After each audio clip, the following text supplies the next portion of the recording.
All right, so in our last bit here, we're going to talk about voltaic cells. Voltaic cells are basically just an application of redox, an application of this thermodynamic spontaneity to do work. And in a voltaic cell, what we see is that the redox reaction, instead of just electrons going from one place to another, we actually flow those electrons through wire. And since we are harnessing those electrons, we are able to do work with those electrons in the form of electric current. So what does a voltaic cell look like? Well, in its crudest, most rudimentary form, what we see in a voltaic cell is the separation of those half reactions. So we put literal physical time and space between the two half reactions. And what we see is that in those half reactions, there is electronic flow. But we've got some terminology and some things that we want to put on to what's going on here. So the reaction itself is this here. Copper is reacting with silver ion to make the copper 2 ion and the silver metal. But to construct that, I need to have in one half cell, in one side of this, the half reaction. So I need to have copper metal, and I need to have a solution that contains copper 2 plus ions, that being the copper 2 nitrate solution that you see in the picture. And on the other side, I need to have both components available for the silver half reaction. So I have a solution of silver nitrate representing the reactants, and I have a silver electrode representing the solid silver. Now, if we hook these two electrodes together using just some simple alligator clip and wires, what we'll see is that there's a net flow of electrons from the copper to the silver, and we can actually measure the amount of work, the amount of force in the form of voltage. And so that explains everything that you see in this picture other than, well, the thing in the middle, the salt bridge.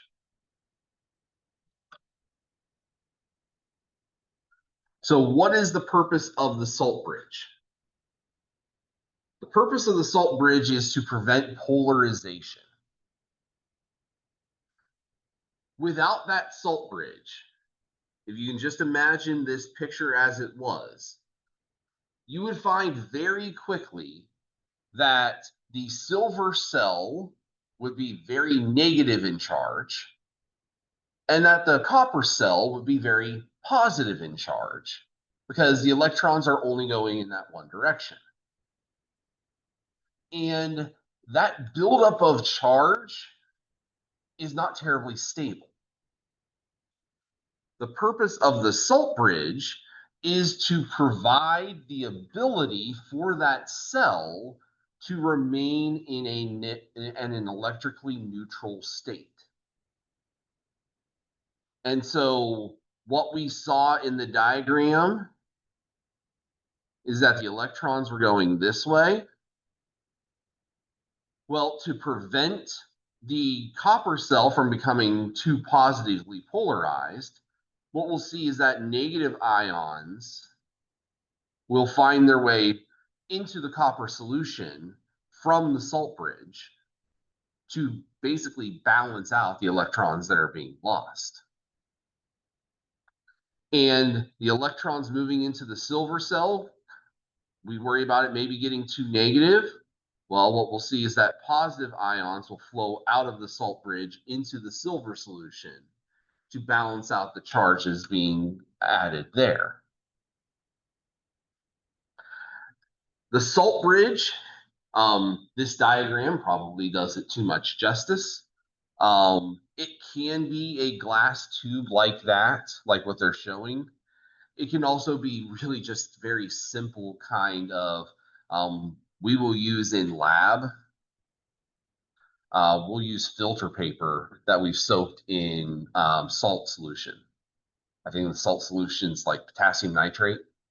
Um, but it could be sodium nitrate or basically anything inert, anything that's not going to react. So, for example, in this particular case, something like sodium chloride would be a terrible decision. Um, and the reason, and so even though it's saying that that's what it would be, sodium chloride would be a horrible decision because what's the sodium chloride going to do? Well, the chloride ions are going to react with the silver, and you're going to end up getting silver chloride salt dropping out of that solution there. You don't want that. So,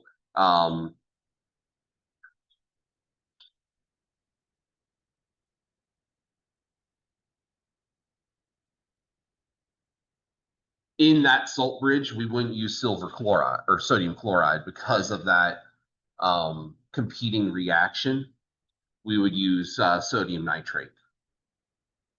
And so again, sodium ions flow into the silver solution to help to rebalance the positive charge that's being lost because it's now having electrons added to it. And nitrate ions would make their way into the copper solution to balance the charge that way.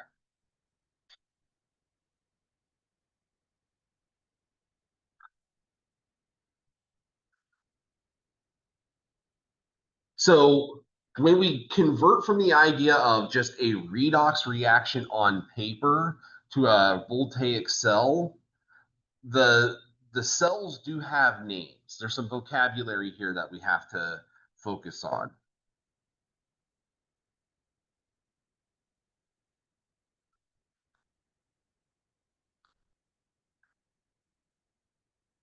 The anode is the part of the voltaic cell where the oxidation takes place. In voltaic cells, this is referred to as the negative electrode.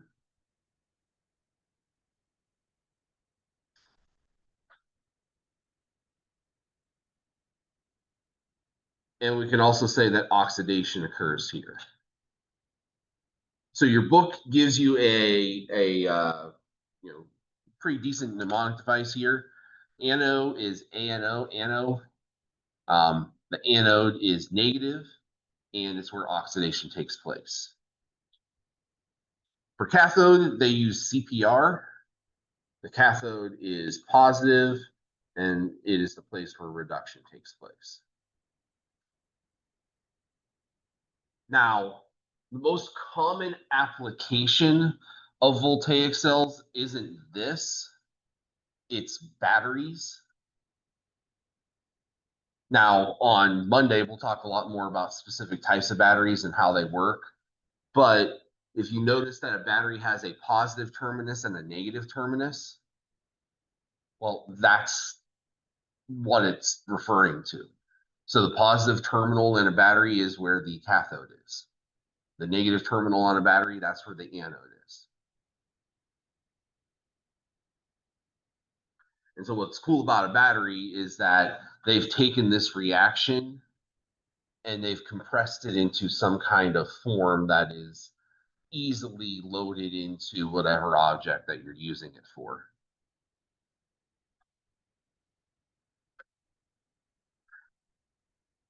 There is a shortcut way of describing voltaic cells. It's called a cell diagram. What a cell diagram does is it allows us to show kind of how the cell is constructed. What we have to understand is that cell diagrams are basically a story. They're telling us the direction of electron flow. And so they will start with where the electrons began, at the anode. They will end with where the electrons ended up, the cathode. And so what you'll see in a cell diagram is that you can kind of build it from outside in. So in between the two cells, that's going to be your salt bridge. So the double line there represents your salt bridge. On the far extremes, there are your electrodes.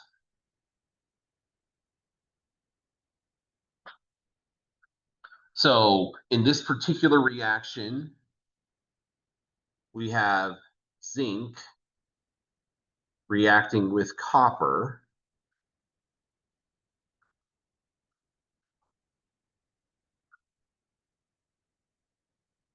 To make copper solid and zinc ions.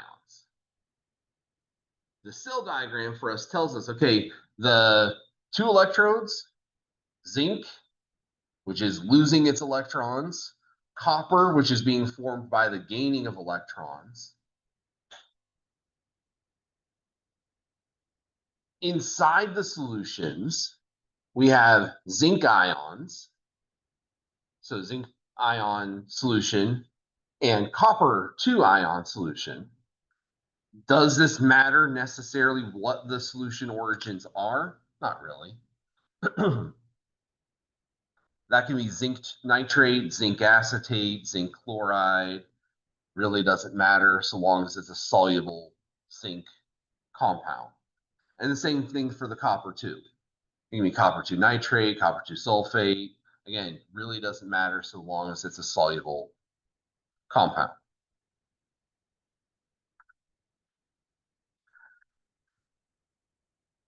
So the single bars here represent the electrodes themselves that separate the metal from the solution. The double bars here represent the salt bridge, which separates the two cells from each other.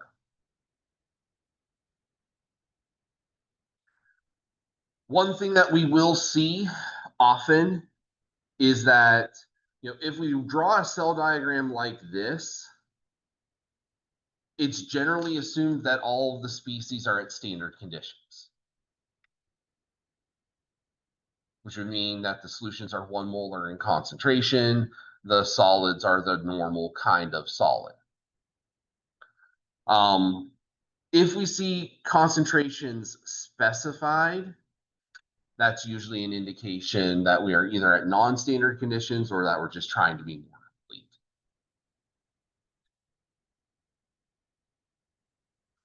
But cell diagrams, this is something that you do want to pay attention to because it's a very easy and common way to reflect a voltaic cell without having to write out all of the details. In that one line, you can get an exact idea of how that voltaic cell is constructed, what each half reaction looks like, and so on.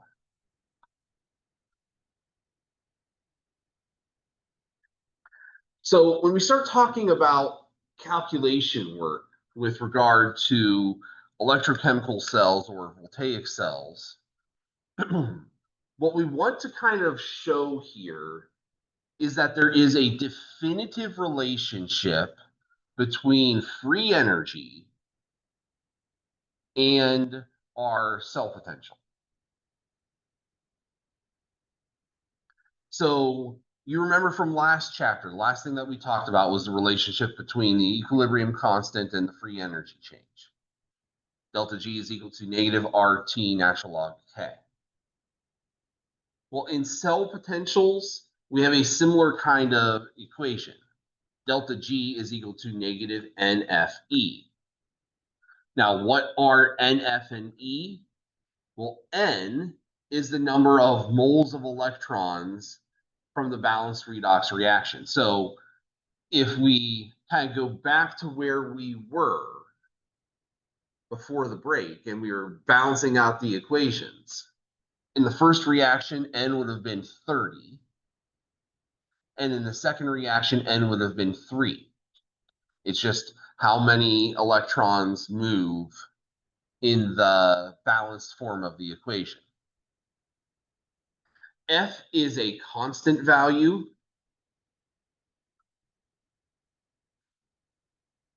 96,500 The most common form of the equation is this one, where we're looking at 96,500 coulombs per mole of electrons.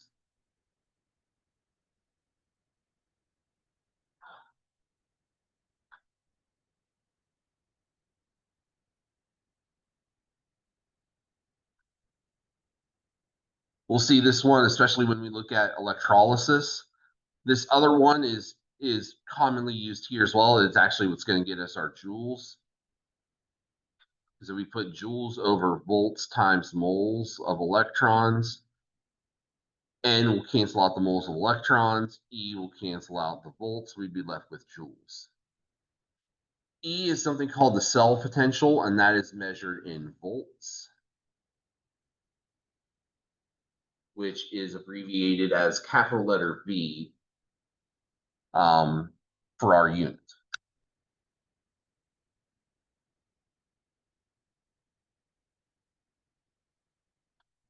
So if this is the relationship that we are going to use to kind of give us some ideas about spontaneity versus voltage, we have to come up with a reliable way for measuring voltage. And so some other vocabulary that we want to throw in here. EMF, electromotive force. This is the force that causes the electrons to move through the circuitry, to move through the voltaic cell. When we measure cell voltage or cell potential, that is a direct relationship, a direct measurement of electromotive force.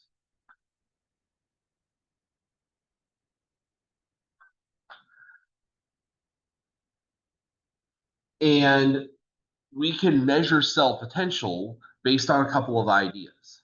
One of them being, well, what are the half cells? What is the reaction going on in the anode? What is the reaction going on in the cathode?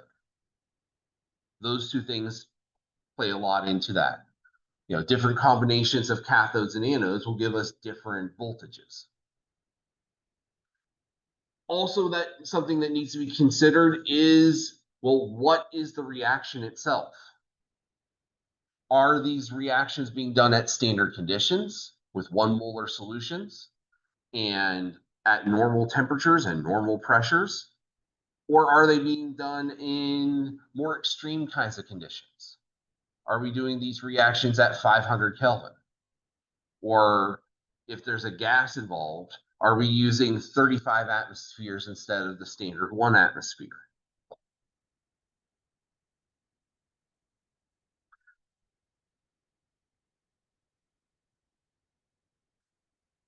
What we can also see, and we'll explore a lot in much greater detail tomorrow, is that there is a relationship between cell potential and equilibrium position. I won't get too deep into this, but you can see that both of those equations are equal to delta G. And if you follow along with the transitive property, if two things are equal to the same common thing, they're also equal to each other. So again, we'll explore this more clearly on Monday, but there is a way to calculate that relationship between the value of the equilibrium constant K and the electromotive force, cell potential E.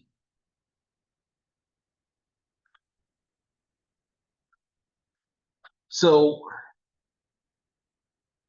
we need to kind of get to the spot where we understand, well, how do we record cell potential? And the answer to that is, well, we need to record it at standard conditions. Standard conditions being the same as the other standard conditions we've talked about: 298 Kelvin, 1 atmosphere of pressure, 1 molar concentration.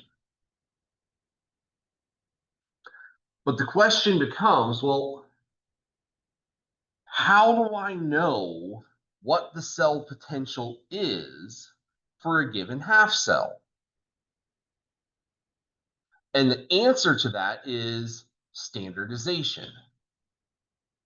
Just like with every other kind of quantity that we've defined, we have to define what zero is in order to define what any other value is. And our zero value is something called the standard hydrogen electrode. The standard hydrogen electrode involves the reaction between hydrogen gas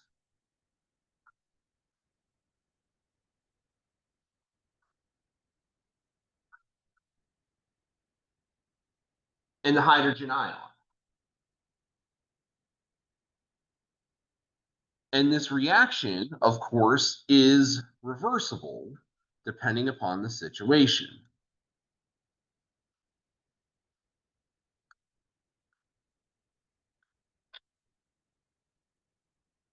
So if I pair the standard hydrogen electron with something that is pretty good at ripping electrons away, we'll see that top reaction. Hydrogen turns into hydrogen ions. The oxidizing agent gets the electrons that it needs.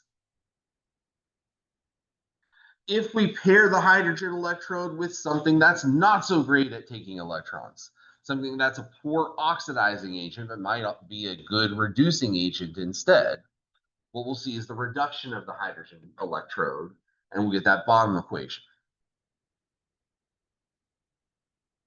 Regardless of what we see in the hydrogen electrode, we know that the value of the electronic movement for that hydrogen has been assigned as zero.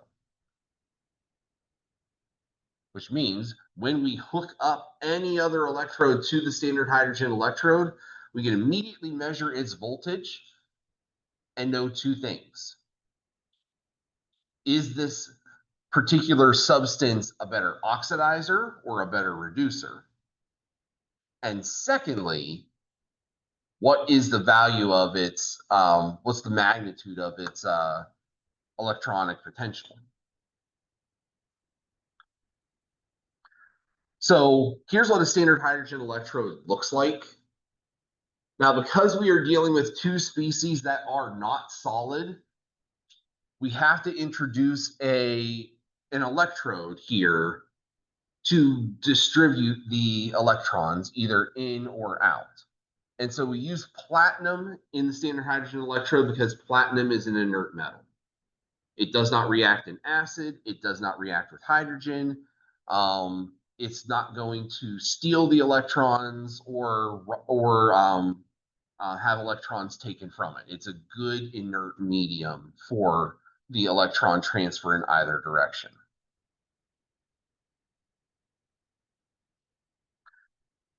Platinum also will not react with copper in the wiring or with any of the material that the alligator clips might be made out of. So again, its inert tendencies are really, really advantaged here.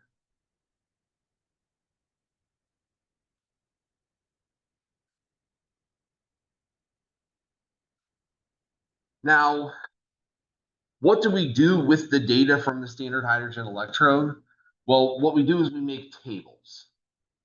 And what the tables tell us is if I put that standard hydrogen electrode in there as the anode, what kind of voltage do I get out of this particular voltaic cell? So I'm forcing reduction for everything that is attached to the standard hydrogen electrode. And what I get as a result are called standard reduction potentials. The standard reduction potentials here give us an idea of how much voltage we would expect for the reduction of that compound that is being used.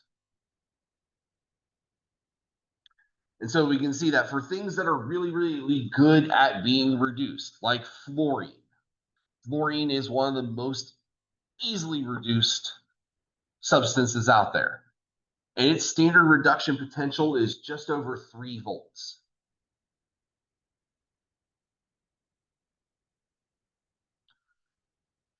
But on the flip side, what we'll start to see with things that are not so easily reduced, things like certain kinds of metals. Zinc is kind of a classic example. Zinc does not want to be reduced from zinc 2 plus to zinc metal. We're much more likely to see zinc metal turn into zinc ions. So the reduction potential for zinc is like negative 0.8. And that's actually kind of moderate. You start looking at like your alkali metals, the things that react instantly with water, what you find is that their reduction potentials are in the negative 2s. They really don't want to be reduced. They want to be oxidized. They want to be the +1 ion. So a couple of ideas here. First of all, any of these reactions can be reversed. So if I want to look at the reaction here between fluoride ions and fluorine, I can flip this reaction around and look at fluoride turning into fluorine as an oxidation. But when I do that, the voltage flips its sign as well. So whatever is written for the positive direction, we can flip it around, but the sign is going to flip as well. Positive reduction potentials mean we have substances that favor reduction. Negative reduction potentials mean that we have substances that would rather be oxidized. So this is a small snippet of the kind of bigger picture. If we go back to our appendix tables,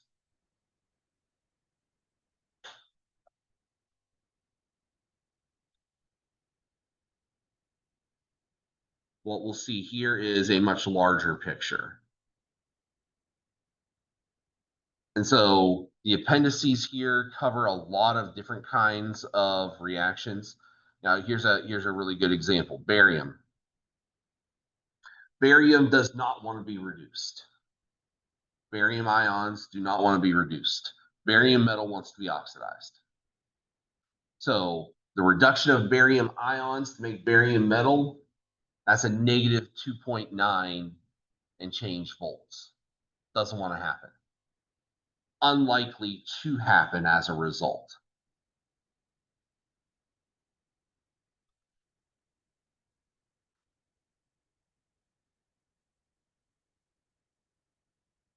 But you look at something like bromine, it wants to be reduced.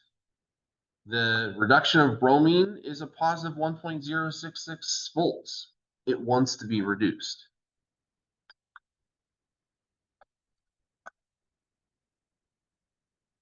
So one thing that we can do is using these cell half reactions, these reduction potentials, we can determine whether a reaction is going to be spontaneous or non-spontaneous by simply looking at the reactions themselves and adding together their cell potentials. Now, a couple of things about this. First of all, when we are doing a redox reaction, we have to make sure that there is something that is being oxidized and something that is being reduced. The table is only giving us reductions. So we know that one of them is going to have to be flipped around. It's just a matter of which one it is and which way the electrons are supposed to go. The one that we flip, we have to make sure that we flip its sign as well. If we have to multiply half reactions, like what we did for either of the two balancing equations that we looked at before, understand that the reduction potential is not a product. It's not multiplicative. The reaction itself generates this amount of voltage. It doesn't matter if the balanced equation generates, 3 times that.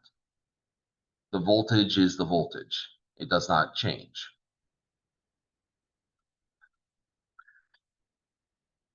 The total voltage of the entire cell is the sum of the two half cells put together. And in order to be spontaneous, the voltage has to be positive. Think about that equation. Delta G is equal to negative NFE. If we want delta G to be negative, N's always positive, F is always positive. E is going to have to be positive as well to keep that negative for the spontaneity. If E is negative, the negative and the negative cancel out. Delta G ends up being positive, non-spontaneous. Now, we can handle this calculation in one of two ways. If we just want to use the reduction potentials themselves, we can pluck both of the values out of the table. We just have to identify which one's the cathode and which one's the anode so that we put them in the proper order.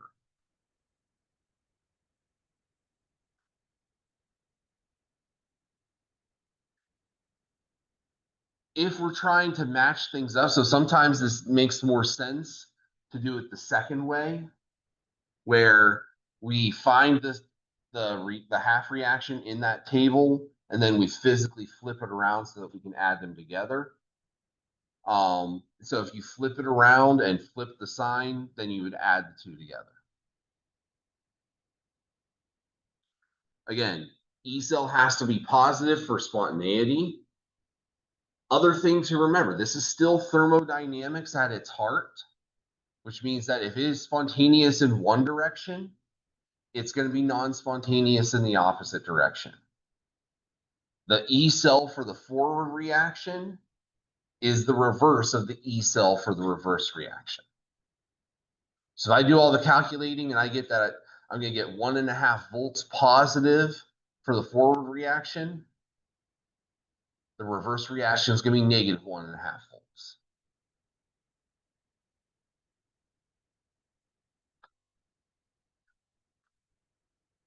Let's take a look at a couple of examples. So what is E cell for these two reactions? First, we have hydrogen turning into hydrogen ion and fluorine turning into fluoride.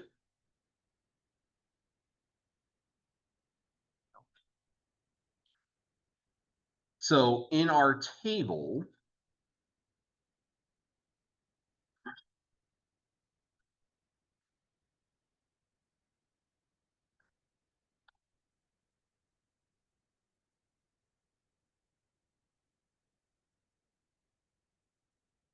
we want to look for the reduction potential for this reaction. And so we're going to look for something that looks kind of like this. And similarly, we're going to look for fluorine turning into fluoride. So I go to my appendix tables. See, since they're in alphabetical order, I'm going to find fluorine first. Okay, so fluorine, it's fluorine plus 2 electrons to make fluoride. And the reduction potential is 2.872.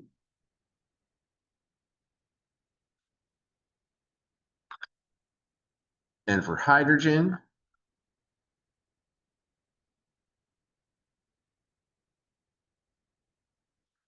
I have hydrogen plus 2 electrons. Okay, so I should recognize that this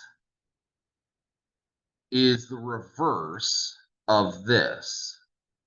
Now the reduction potential is 0.00, which should make sense. This is the definition of the standard hydrogen electrode.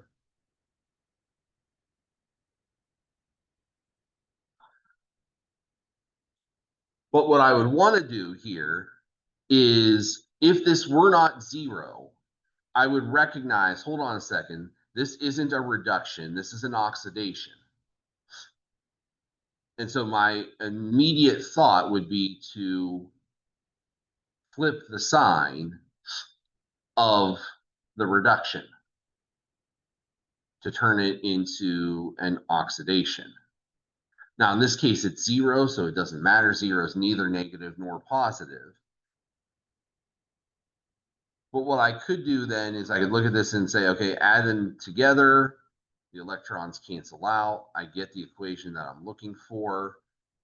The E cell for this would be adding these two together, 2.872 plus 0. So 2.872 volts would be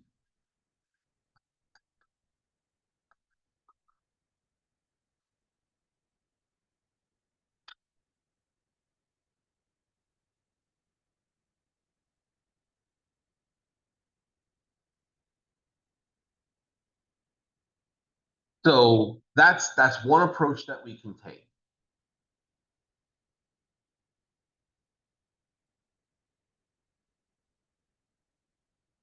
Now, the other approach that we could take is let me show it to you on the other one. Because with the 0 here, it's going to be confusing anyway. Okay, so for the second one, I've got nickel turning into nickel plus 2, and I've got cerium 4 turning into cerium 3.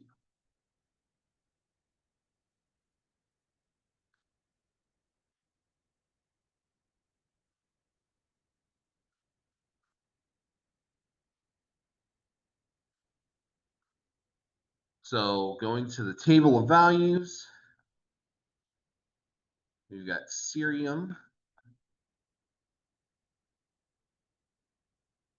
Okay, we're looking for cerium 4 to 3. That's this one, 1.72 volts.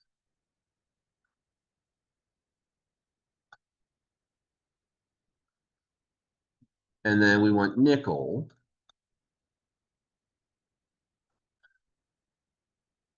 And we've got nickel 2 to nickel 0. That's the one we want. The reduction potential for that is negative 0.251 volts. Now, again, we can approach this one of two ways. One way would be to recognize, okay, this is reduction. We're going from 4 to 3, so that one we're going to keep exactly as it is. That would mean that this is the cathode. And this one, we're going from 0 to positive 2. That's oxidation. This is the anode. And so one approach is I can take the cathode minus the anode. And if I do that, 1.720 volts minus negative 0.251 volts, I would get an E for the cell of 1.72 minus negative 0.251. I get 1.971 volts.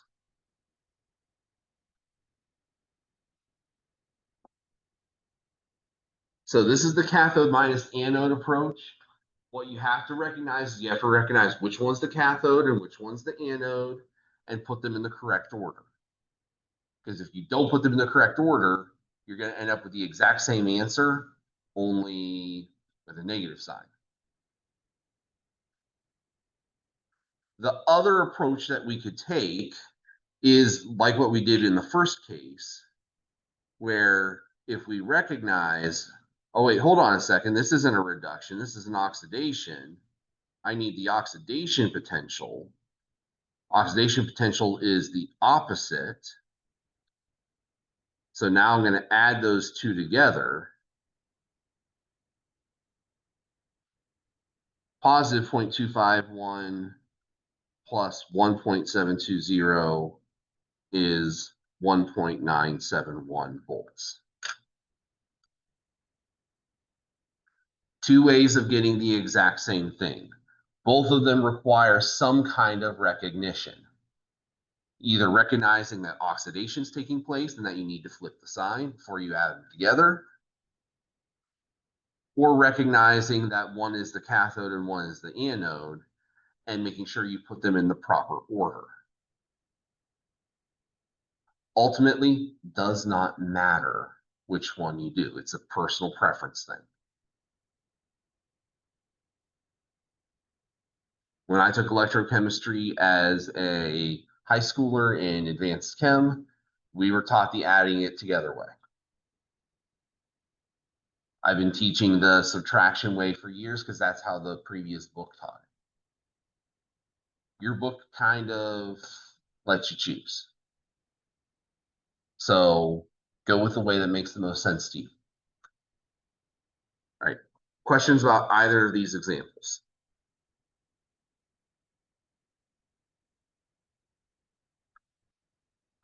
All right, let's do another then. Here we have the standard half reactions for alkaline batteries that are not rechargeable. And so we've got the reduction of zinc oxide to make zinc in hydroxide. And we've got manganese 4 oxide being reduced to manganese 3 oxide. The question is, what is the net ionic equation and what is the value of E cell?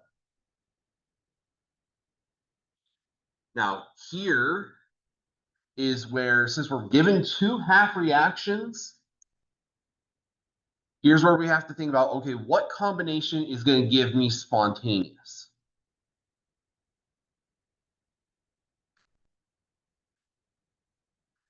And the answer to that question, it really comes down to is which one of these half reactions is more spontaneous?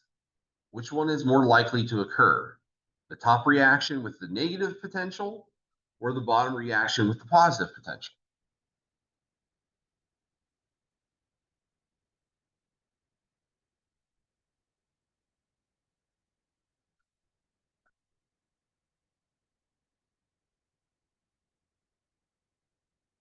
Positive is good. Positive means that it's likely to happen. Negative means it's not likely to happen. So this is going to be our cathode, which means that this is going to be our anode. The cathode is going to be where the reduction takes place. It's where it's the most likely to happen. So what this means is that I am going to need to flip around this equation to do the first part of this, the net ionic equation. So I'm going to have zinc in the solid phase and 2 hydroxides and I'm going to add that to the 2 manganese 4 oxides and the water and the 2 electrons. And on the product side, I'm going to get zinc oxide and water and 2 electrons and manganese 3 oxide and 2 hydroxides. Okay, before I put this one away completely, let's cross out the things that are in common. So I don't need both electrons on each side. I don't need the water molecules on each side.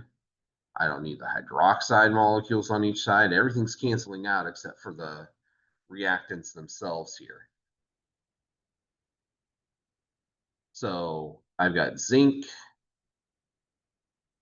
and manganese 4 oxide reacting to zinc oxide and manganese 3 oxide.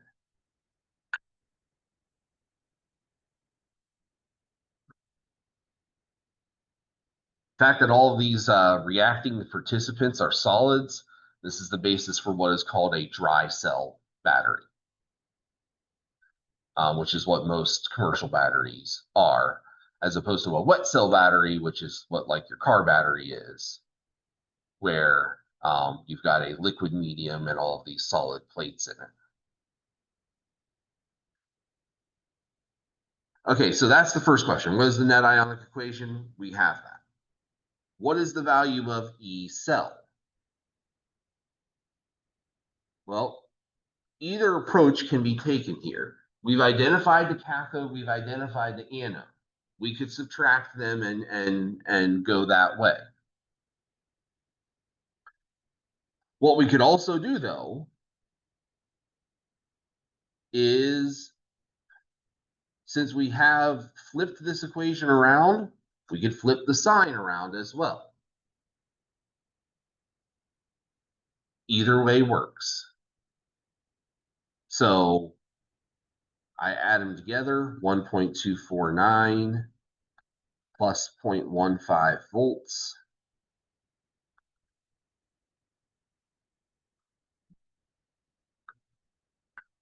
I get 1.399, which to 2 decimal places, because that's all I have here, would be 1.40 volts.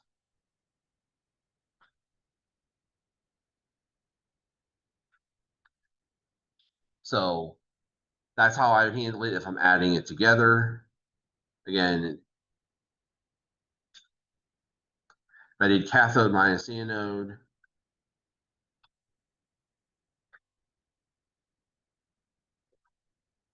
I get the same result, basically 1.40 volts.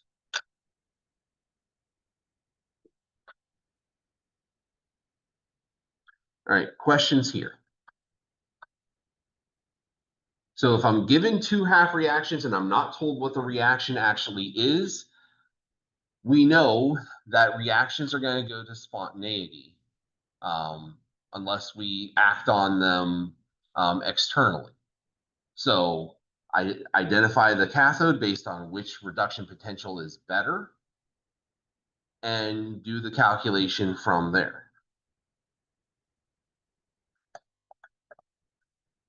All right, last thing for the day.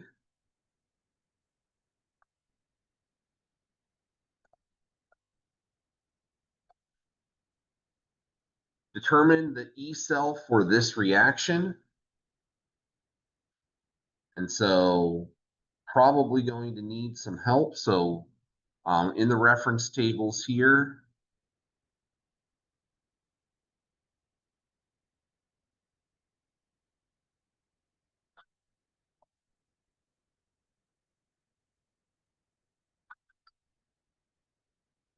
the first one for nitrogen,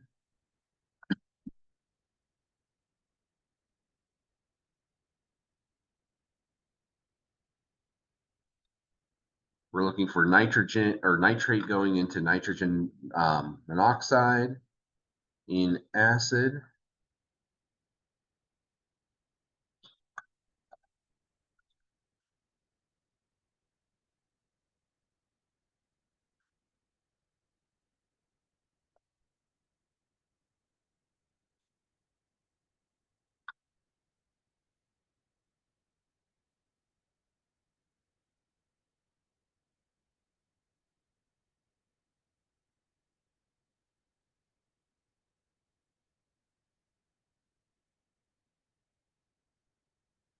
So 0.957 volts for the nitrate reduction.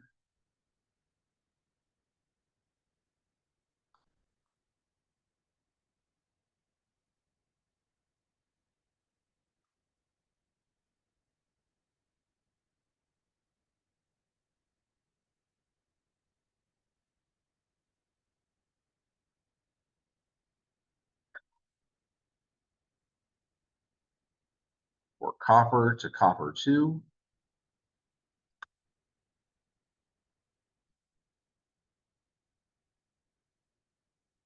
Bar.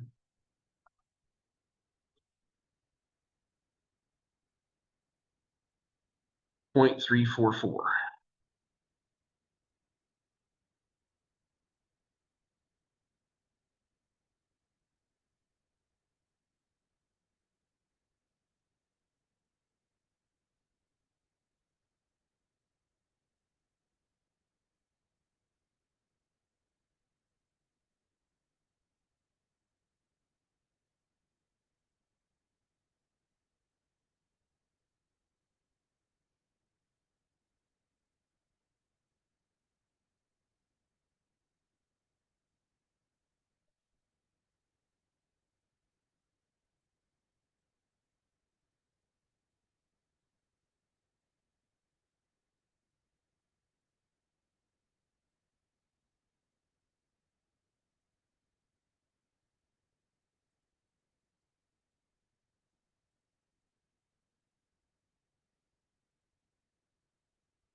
All right, so the real question here is which one of these is actually a reduction, so that we can identify which one needs to be flipped around or which one's the cathode and the anode.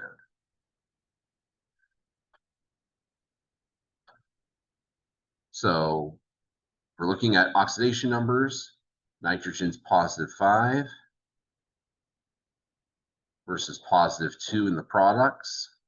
So 5 to 2, we're getting more negative, less positive. This would be a good example of reduction, which means that this is the cathode. We went from 0 to +2 here. So that's a loss of electrons. So this would be the oxidation. Should make this the anode.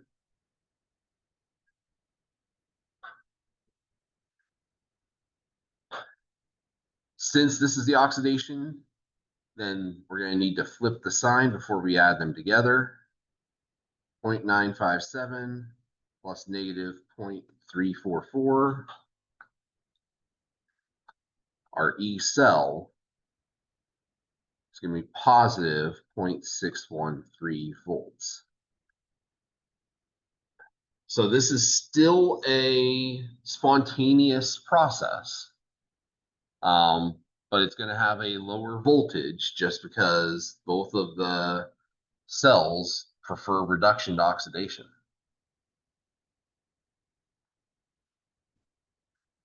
All right. So your homework assignment for this weekend, assignment 17-1, mostly focuses on these two topics: oxidation numbers, redox reaction balancing, and calculating E cell for different kinds of voltaic cells. Are there any questions before we put this one away for the week? All right, get your last participation point then. And then that's all for this week. I will see you on Monday.